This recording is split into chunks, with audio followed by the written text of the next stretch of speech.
नमस्कार दोस्तों, DD red के एक और एक्शन वीडियो में आप सभी का स्वागत है। मैं हूं आलोक। तो आज जो वीडियो लेकर आया हूं वो जुनैद अकरम साहब का वीडियो है और उन्होंने चंद्रयान 3 की कामयाबी पर कॉन्ग्रेचुलेट किया इंडिया को।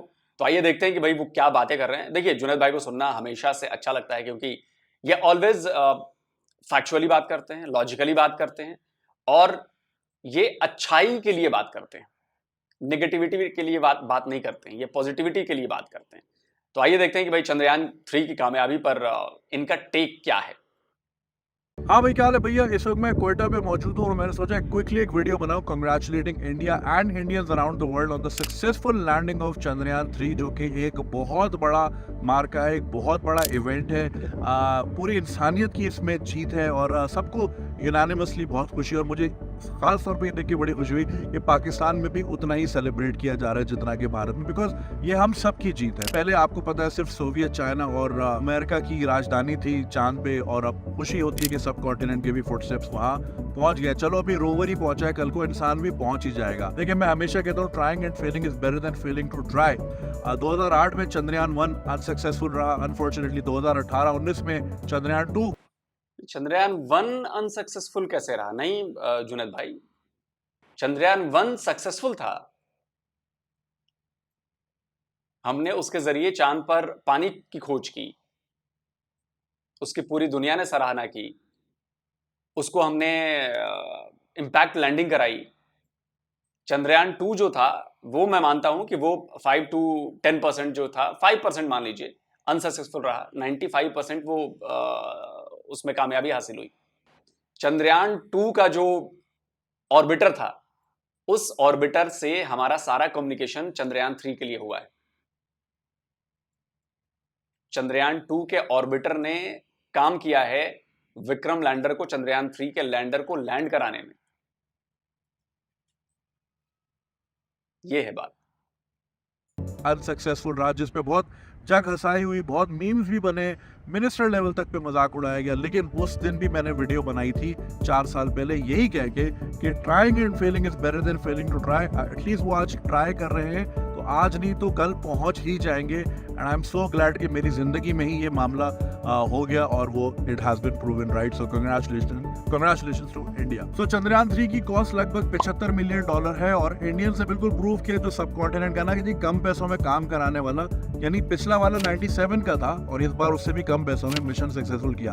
अमेरिका में $100 मिलियन के घर होते हैं, घर के पैसों से भी कम पे जो है पूरा चांद का मिशन करके जबरदस्त हो गया है। और अभी मिशन तो ये ऑन गोइंग है, अभी तो सिर्फ लैंडिंग हुई है, रोवर सरफेस पे चल रहा है, नहीं चल रहा है ये। और साउथ पोल पे ये पहला जो है मिशन ये गया है, ये आज तक दुनिया में नहीं हुआ है। अगर वहाँ पानी के आसार मिल जाते हैं तो that could be a station. जैसे फॉर एग्जांपल, अगर आप हाईवे पे जाते हैं, रास्ते में मोटेल आता है, पेट्रोल पंप आता है, आप फ्यूल अप होता है, आपकी गाड़ी फ्यूल अप होती है, तो अगर पानी के आसार मिल जाते तो कल को हमने मार्स पे जाना है, जुपिटर पे जाना है, तो इंसानों का वो फ्यूल पंप बन जाएगा, हमारा पिट स्टॉप बन जाएगा। ह्यूमैनिटी कहाँ कहाँ निकल जाएगी, आपकी सोच है। It's just a beginning. एक चीज जो बड़ी नोट वर्दी थी इस पूरे चंद्रयान मिशन में, वो थी टीम ऑफ वुमेन साइंटिस्ट, और इस प्रोजेक्ट को लीड कर रही थी रितु श्रीवास्तव, और जो कि बड़ी फखर की बात है। और कहा जा रहा है और बहुत सारे जगहों पे इंटरनेट पे भी मौजूद था कि if you educate women they take you to the moon. तो हमें भी इससे बहुत कुछ सीखने को है कि अगर हम खवातीन को इक्वल अपॉर्चुनिटी देंगे, तालीम देंगे, सेहत देंगे और उनको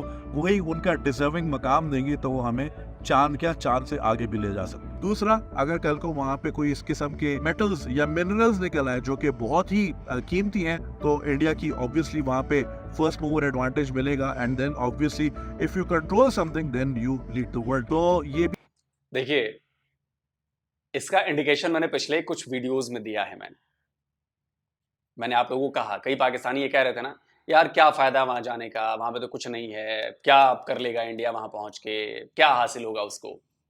ये हासिल होगा अगर वहां पर गैस का बहुत बड़ा भंडार अंडरनीथ, मतलब सरफेस के अंदर मिल जाता है, तो क्या होगा। कोई रियर अर्थ एलिमेंट जो मिनरल्स हैं जिनका आने वाले भविष्य की टेक्नोलॉजी में इस्तेमाल होगा, वो अगर मिल जाए तो क्या होगा। जैसे लिथियम है, लिथियम हम यूज कर रहे हैं, मिला हमें, उससे बढ़िया कोई और चीज मिल गई, कोई और मिनरल मिल गया, सोने की खान मिल गई, कॉपर की खान मिल गई, डायमंड की खान मिल गई। आप इस बात को समझिए कि ये छोटा मोटा एक्सप्लोरेशन नहीं है। मैं ये नहीं कह रहा कि मिल ही जाएगा, लेकिन अगर मिल गया तो जब तक आप ट्राई नहीं करेंगे आपको पता कैसे चलेगा? आप जब तक ढूंढेंगे नहीं तब तक चीज की नॉलेज आपको कैसे मिलेगी? तो कल को अगर चांद पर ये सारी चीजों में से कोई एक चीज मिल जाती है तो उसमें हमारा भी हक होगा, क्योंकि हमने भी उसके लिए मेहनत की है। देखिए, ये पूरा यूनिवर्स, चाहे अर्थ हो, चाहे दूसरे प्लैनेट्स हो, सन हो, दूसरे स्टार्स हो, दूसरी गैलेक्सीज हो, दूसरे सोलर सिस्टम्स हो, ये सब एक ही चीज से बने हैं। सब में एलिमेंट्स जो हैं वो एक ही जैसे एलिमेंट्स हैं, वो सब सेम है। ऐसा नहीं है कि जो चीज धरती के अंदर हमें मिलेगी वो चीज कहीं और किसी प्लेनेट पे नहीं मिल सकती, मिल सकती है। अब जैसे मार्स है, मार्स रेड कलर का क्यों दिखाई देता है? क्योंकि उसकी जमीन में आयरन ओर की ज्यादा मात्रा है। उस सन की गर्मी से ऊपर की लेयर जो है ना उसकी, वो हट गई है। वो आयरन ओर जो मेटल है, वो मेटल गर्मी की वजह से वो रेडिश हो जाता है, तो इसलिए वो रेडिश है। यानी कि वहां पर मेटल है, आयरन ओर है। कल को कुछ और मिल सकता है। जब इतनी सी धरती, इतने बड़े यूनिवर्स में इतना सा सन और इतनी सी धरती, मैं आपको दिखाता हूं। आप लोगों को लगता है कि पता नहीं हम लोग बड़े तीसमार खां हैं इस पूरे ब्रह्मांड में।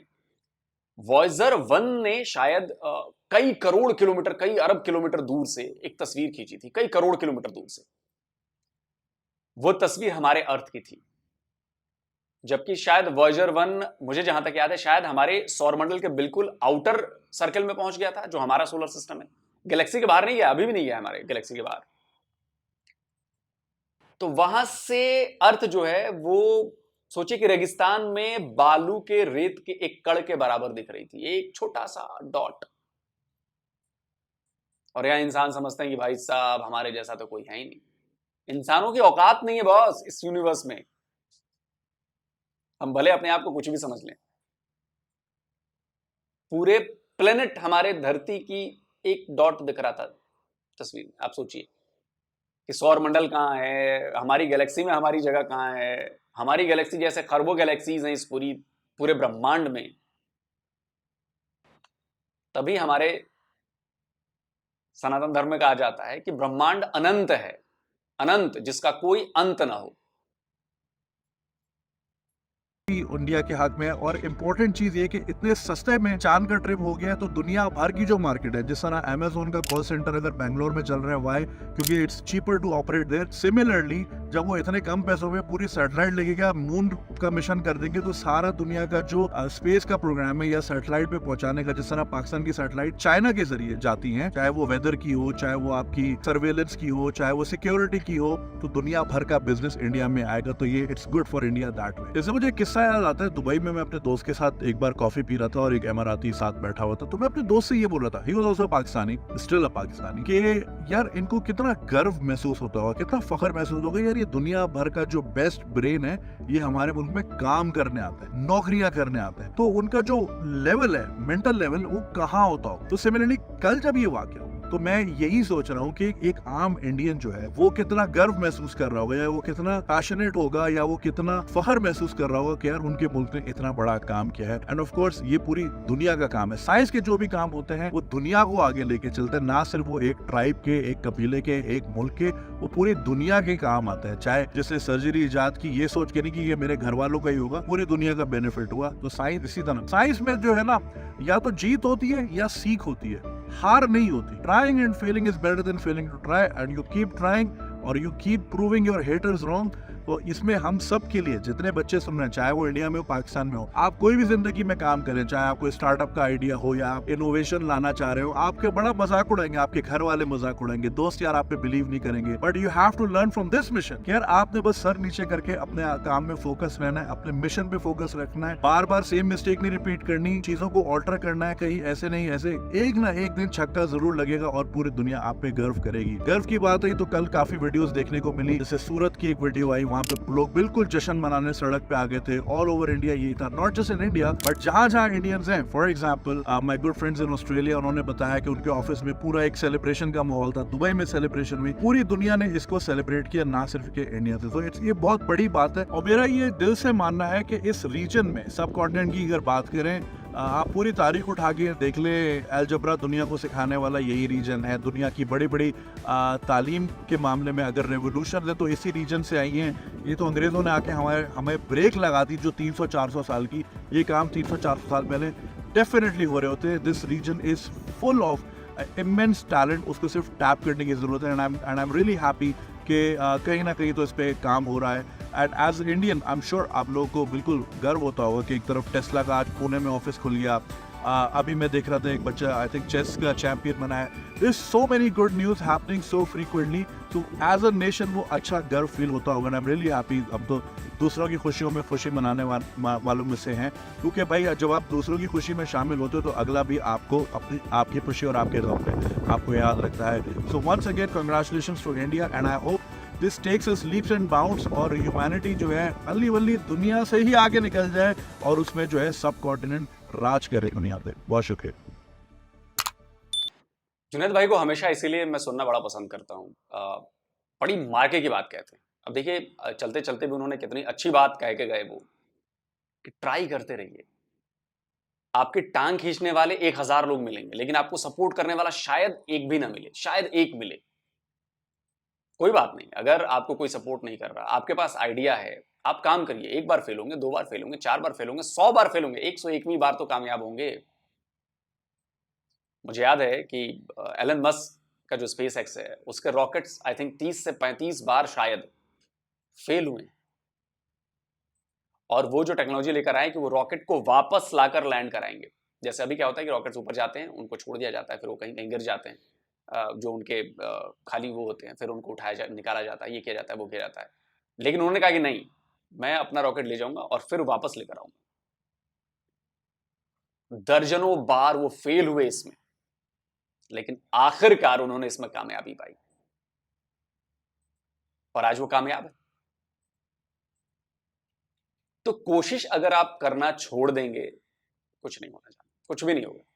इसलिए ट्राई करते रहना बहुत जरूरी है। ट्राई करते रहिए, करते रहिए। दुनिया हंस रही है, हंसने दीजिए, कोई बात नहीं। अब उन्होंने बोला ना, फवाद चौधरी टाइप लोगों ने कितना मजाक उड़ाया। आज वही फवाद चौधरी थूक के चाट रहे हैं ना, आज वही फवाद चौधरी तारीफ करने पर मजबूर हुए ना 4 साल के भीतर। क्यों हुए? क्योंकि उन्हें लग गया कि बॉस मेरे मुंह पर तमाचा मारा है भारत के लोगों ने, मुझे जलील किया है भारत की इस संस्था ने, इसरो ने अपनी मेहनत से रिजल्ट लाकर। तो आज बेचारे को मजबूरी में ही सही, लेकिन थूक कर चाटना पड़ा। इसरो की तारीफ करनी पड़ी, भारत की तारीफ करनी पड़ी, करना पड़ा ना। हमने कोई जवाब नहीं दिया उन्हें, हमने अपने काम से जवाब दिया। आपको याद है कई बार सचिन तेंदुलकर की फॉर्म खराब हो जाती थी और वो रन नहीं बना पाते थे, क्रिटिक्स एकदम भिड़ जाएंगे, अब बेकार प्लेयर है, अब तो रिटायरमेंट ले लो, अब वो बात रही नहीं, ऐसी नहीं।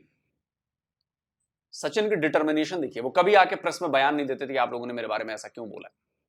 उनका जवाब उनके बल्ले से निकलता था अगले ही मैच में, और जब उनका बल्ला बोलता था फिर क्रिटिक्स की जबान तालू से चिपक जाती थी, फिर कुछ नहीं निकलता। तो जवाब अपने काम से दीजिए। वही जवाब ऐसा है जिसकी गूंज बहुत लंबे टाइम तक रहती है। और फवाद चौधरी को जो जवाब दिया गया है इंडिया की तरफ से, स्पेस मिशन की तरफ से, उसकी गूंज बहुत लंबे टाइम तक रहेगी। आप लोग बताइए कमेंट करके कैसा लगा ये वीडियो। मुझे तो बहुत अच्छा लगा। जल्दी मिलता हूं एक और नए वीडियो के साथ। नमस्कार, जय हिंद।